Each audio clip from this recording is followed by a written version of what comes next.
Hello dear friends, subscribers and guests of my channel.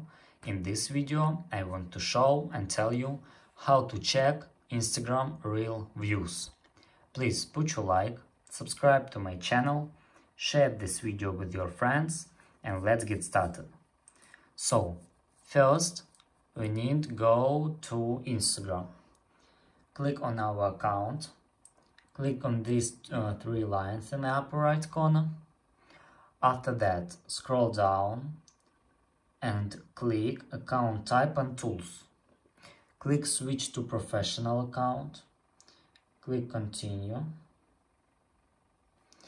And here choose what best describes you. Click Done.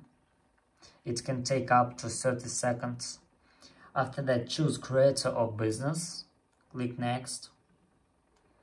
Not now. Click on the cross. And now click on Reels button. And after that, here you can find all statistics about your Reels.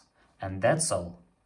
If you enjoyed this video and found it helpful, please put your like, subscribe to my channel and share this video with your friends.